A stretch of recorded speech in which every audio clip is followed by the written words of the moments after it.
What's up, y'all? It's Drew. We're back with another NBA video, and the Detroit Pistons got bounced in the first round against the New York Knicks in 6 games. It was a good game 6, a hard fight from the Pistons. They got so close to pushing it to overtime. They had a lead with less than a minute to go. They just couldn't close it out. They couldn't stop the Jalen Brunson burner. He would just went absolutely stupid in this game. Listen, there's a lot that can be said about how the Pistons could have maybe played this series better.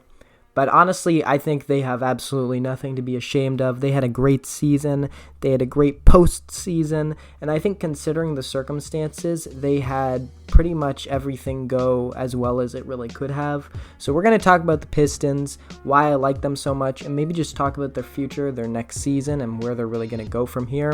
If you guys like this video, make sure to like and subscribe. We're trying to hit 1,000 subscribers at some point, and go follow the Twitch and the Discord down below. Just get into this one though, man. Yeah, so the Pistons got bounced in 6. It was a super close series. There was a small populace of people who were picking the Pistons in this series. I was not one of them. I was anticipating them to go down in like 5 or 6 games. They were really close to pushing it to 7, and by the time that this game rolled around, it looked like they were going to be able to do that. So many of the games in this series were close enough that this could have been 3-2 either way. Either team could have won the series by this point. And honestly, I think if they had just gotten a little bit better shooting luck in certain games from like a Tim Hardaway or a Malik Beasley, I think the Pistons could have come out on top. Obviously, they had real jitters at the end of game 1, which really cost them that one. But like, overall, I think this team looked a lot better than I anticipated, especially Cade Cunningham. Cade, I was anticipating to struggle a lot in these playoffs, but he was able to pretty confidently get to his spots very consistently, run the offense pretty well. Even when the Knicks would throw a double team at him, would throw OG Anunoby at him, he always had some sort of release valve in the offense to prevent himself from like going haywire, from just causing a lot of turnovers. You can sort of see the way he uses his physicality, he uses his size, somewhat limited athleticism. He uses all those tools to dictate the pace even when he's got a big defender on him like OG. And once he was able to get a switch onto a player like Mikal Bridges in the series, it was like barbecued chicken every time. He was just cooking in the mid-range. He was backing defenders down left and right, getting out in transition. I think the one thing that Cade needs to work on is late in these games, when you see that the Pistons need a bucket, and this happened over and over again at the end of game 6, Cade would come down the court, and once he got into like a pick and roll, once he got going downhill, he'd take like a super reckless layup through too much traffic. He just doesn't have quite enough control, quite enough like of that stop stutter, that sort of herky-jerkiness that like a Luka Doncic has to just get to the rim at will in clutch time. But I think once he starts to add that to his game, and he's only 23, he has improved on his 2-point percentage this season so much. He's improved on his rim pressure so much this season. He's already basically missed an entire season of his career, so his development curve is still super impressive. Once he starts to develop that a little bit more, I think there's another gear that he can hit on both sides of the ball, and he can just become so much better. His 3-point shooting can still get a little bit further. He can get to the line more. Cade Cunningham is just scratching the surface of his potential, and I think he showed a lot of that in these playoffs. Overall, he was great. He was the Pistons' most important, most reliable player in most of these games, and his defense as well was a big asset for them because he's a big defender. He can switch onto wings. You can even put him on a big in certain situations, and he's willing to guard anyone, super physically, pretty disciplined. And he was just fantastic for the whole series. I expected him to struggle a lot more than he did, and he played great. So Cade Cunningham needs to be given a lot of credit for the Pistons' fight in this series. Also just showing great leadership, not letting this team get ahead of itself, not letting this team go off the rails with like technical fouls. Obviously him pushing Ron Holland at the end of game 5 or 4, I think it was game 4, fucking hilarious. But like overall, he just had such a steady, stabilizing presence for them, and he is going to be the reason that this team sinks or swims going forward. Look at the rest of this team though, man. I mean, like Tobias Harris had a very solid series, super efficient, 15 a game. A guy who I talked about like Cade needing like a release valve in the offense. When you throw a double at him, he has to throw a cross-court pass. Tobias Harris is super good out of creating from those situations. A guy who you could run your offense through when you wanted to give him the ball on the block. Just a guy who can score from all three levels. A veteran, a student of the game. He was fantastic, super consistent for them. He's still probably overpaid, but like he's exactly the type of vet that I like to see here, and I'm really, really glad that he was so excellent in these playoffs, because he's, in my opinion, his game is so aesthetically pleasing. I think Tobias Harris's offense is so gorgeous, the way he gets to his spots, but he was fantastic in this series. Malik Beasley was also pretty good, just hit a shit ton of threes. He wasn't super efficient, but he took nearly 10 a game, and he made about 3. So it wasn't, it wasn't that bad. I think the problem is Malik Beasley's three-point shooting in Game 6 was so problematic in the first half that the Knicks just threw body after body at him in the second half to prevent him from getting going. I think he only had like 2 points in the second half. They needed more out of him. They just couldn't get it done because they'd throw Josh Hart at him at the baseline. He'd come curling off a screen and he'd be like throwing Mikal Bridges or Deuce McBride, and just like the sea of bodies that was just engulfing Malik Beasley in the second half was not working in his benefit. But they can do so much with just a few really good shooters. Like Cade's playmaking and the way he creates space is so impressive because he doesn't have like a shit ton of like players to go 5 out the whole game. Like he's got like 2 players who are like shooting specialists. Tobias Harris is a good 3-point shooter, I guess. So is Cade himself. But like overall, like Cade doesn't have that much shooting. He certainly doesn't have like a great shooting center, especially when Isaiah Stewart misses most of the series with a knee injury. So it's like Cade is able to work really well with a limited amount of space. If you just look at the rest of the role players on this team, the vets, I mean, like Dennis Schroeder was a really nice stabilizing force. I mean, just you need a better on-ball defender at times, but he actually, I think, guarded Jalen Brunson pretty well in stretches, and just he's a nice secondary playmaker, a guy who can take a lot of that pressure off of Cade. Really, really good trade deadline acquisition from the Pistons. Tim Hardaway was solid, just a guy who can create a little bit off the dribble, a guy who hits catch and shoot threes. Played pretty solid defense as well. I was kind of surprised by that. They didn't get a lot of contributions from Ausar Thompson in certain aspects, though. Ausar Thompson, he just brings this randomness to the offense. Like, he can't shoot for shit. Like, his shot is completely cooked. He's not big or strong enough to really attack off the dribble like Amen can. But he's still got this ridiculous nuclear athleticism. He's in the right place at the right time. You just park him in the dunker spot, and this guy gets like free baskets every now and then. He played solid one-on-one defense. Obviously, he did get cooked by Jalen Brunson a lot, but that's a really, really hard matchup to give to a second-year guy who's in his first ever playoff series. So honestly, I think Ausar Thompson did overall a commendable job. I just think he's a player who's got so far to go before he hits his ceiling.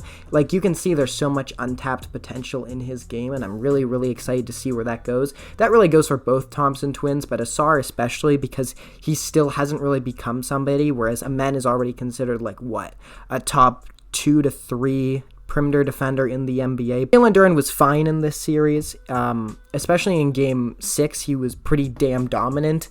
Actually, down the stretch, he hit most of his free throws. He did miss them in the fourth quarter, but he was very, very efficient. He put up like 20 and 10, bitched Karl-Anthony Towns for a lot of it. He's just absolutely massive, and the fact that he's like even remotely mobile, like remotely nimble on his feet, is a huge asset. I really, really like his personality. He doesn't strike me as a guy who's like a problem in the locker room. He's sort of like a galvanizing sort of force for them. And 3.5 assists a game, that's like a super underrated stat from these playoffs. Is Jalen Duren's playmaking was actually really, really impressive. He's a good passer, and they know how to use him in the mid to high post as a guy to sort of generate open looks. Like him and Ausar have a nice little 2-man game, I find. Him and Cade have a nice pick and roll chemistry. So I'm really, really excited about Jalen Duren. And the big thing about him is he's also like 21 years old. He's so goddamn young, and he's got so far to go before he's a complete product.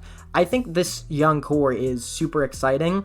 And that's to say nothing about their backup center situation, where Paul Reed had to play instead of Beef Stew, and Paul Reed didn't do jack shit. Beef Stew is another solid young player that they've got. He's got to stop trying to kill people.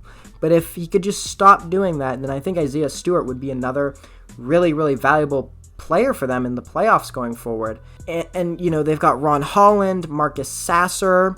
Neither of them really saw a lot of run, and Ron Holland's run was mostly bad in these playoffs. And this is to say nothing of Jaden Ivey, who missed half the season with a leg injury. So it's like, you look at this Pistons young core, and they're already pretty good, and they had suboptimal health, and most of these guys are so far from complete products. There are such obvious ways that each of these guys can improve. If Asar could just become an average shooter, if Cade could just become more efficient on his drives and clutch time, like if Jaden Ivey could become a better passer, if Jalen Duren could become a more effective defensive player, like all of these, like, very obvious things that these guys can get better at, and these guys are like 5 or 6 years away from even being close to complete products.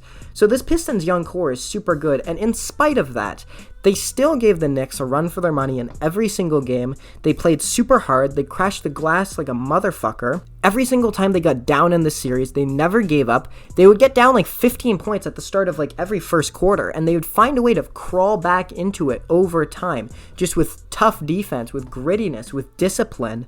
And they developed this really strong identity. This team has absolutely nothing to be ashamed about from these playoffs. They had a fantastic run. Most people didn't expect them to get a tenth as far as they did this season. And every single time we told the Pistons that they wouldn't get to this ceiling, they wouldn't get to this level, okay, so the Pistons probably aren't going to make the play-in this year. That was the anticipation. They're going to be like a high 20s win team. They're going to be like the 11th or 12th seed. Okay, so they get to the play-in. There's no way they get into the top half of the play-in, right?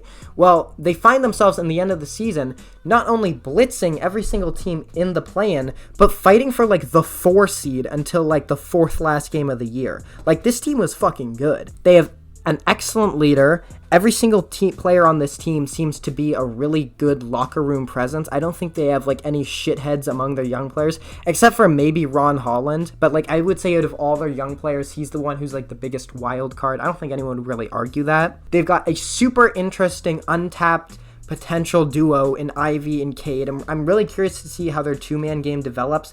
It might not end up working for him in Detroit, but like, he's got very obvious talent and potential. They're super well coached. They have a great fan base, and they proved in these playoffs that they are closer to the New York Knicks than they are to like the Orlando Magic. And that's really tells you something, because the Knicks were anticipated to be one of the 3 best teams in the East, no problem. The Pistons went to war with them in every single one of these games. They weren't afraid of them. They weren't intimidated by the moment from the second that Game 2 started. Like, Game 1, okay, yeah, they kind of got frozen up, especially in the 4th quarter. That was kind of disastrous.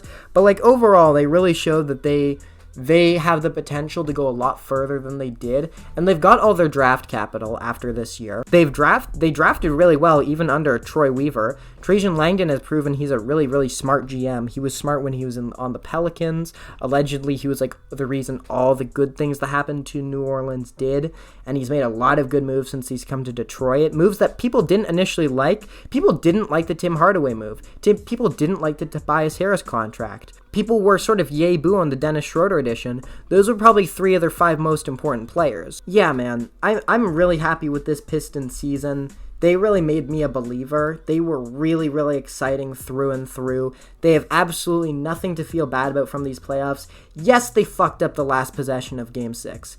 Yes, Malik Beasley could have been wide open, and maybe if he catches that pass from Cade at the end of the game and he ices that 3, then maybe this is a different conversation. Maybe we're going to Game 7. Maybe the Pistons can win this series, but they're still fighting an uphill battle from there. There's a lot that has to go right for them, and a game isn't lost by one screwed up possession at the end of the game. Again, Cade had many opportunities to increase the lead down the stretch, and he wasn't able to capitalize. It'll be something he has to work on going forward, but I think this team has the roots of something super stable, and honestly, I think they're always going to kind of be an underdog just because of how dangerous. You look at like an Oklahoma City, just how dominant that team has the potential to be. I think this Pistons team is built in a more traditional way. You know, they've got a really strong point guard, a pretty good center. They don't have a Victor Wembanyama. They don't have OKC's draft stock. They don't have like a Luka Doncic, although Cade is really not that far off. In a couple years, he could be pretty damn close to that Luka build. You sort of see that in his game already. So yeah, man, Pistons had a great season.